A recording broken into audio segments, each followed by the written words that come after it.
Why am I fasting and praying for days, no answers?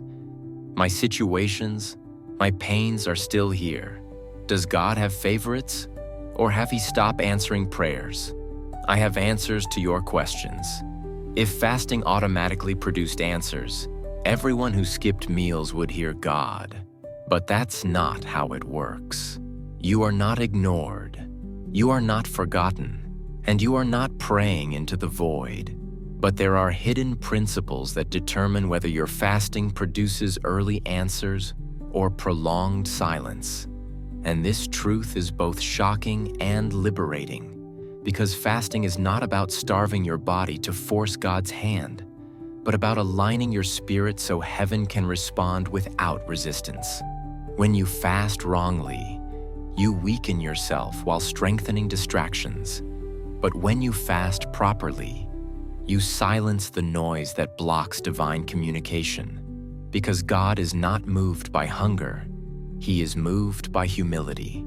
As Isaiah 58 quietly warns those who fast outwardly but remain inwardly unchanged, you must understand that prayer without consecration becomes noise, and fasting without repentance becomes religious performance. Which is why James 5:16 carries power for those who pray from a clean altar. The secret few people know is that God answers faster when your heart posture is right than when your fast is long, because obedience outweighs endurance, and delayed answers often reveal unresolved disobedience rather than divine delay.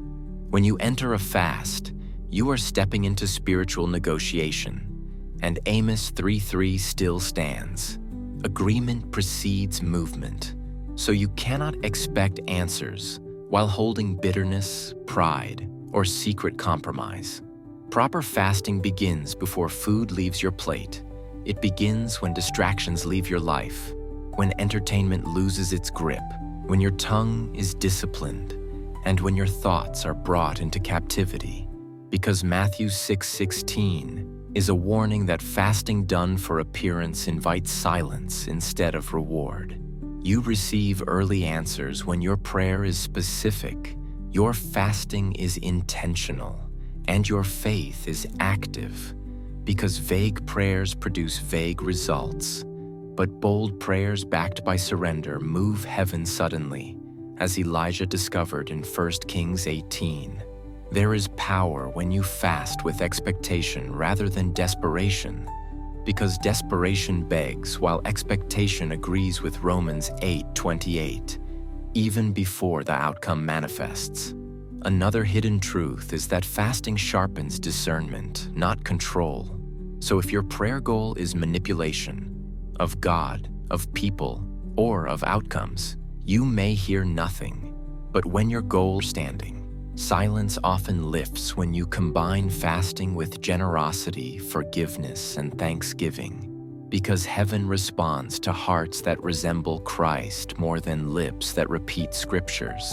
Few people realize that complaining during a fast cancels its spiritual authority, while praise accelerates answers, because Psalm 22:3 reveals where God chooses to dwell. Proper prayer during fasting is not endless talking, but intentional listening, because answers sometimes come as correction, instruction, or redirection rather than the miracle you demanded, and wisdom receives all three. If you want early answers, you must stop using fasting as an emergency button and start treating it as a lifestyle of submission, because God speaks most clearly to those who are already willing to obey what He says next. This is your warning and your invitation. Examine your motives, clean your altar, discipline your mind, and fast with faith that expects response, not silence.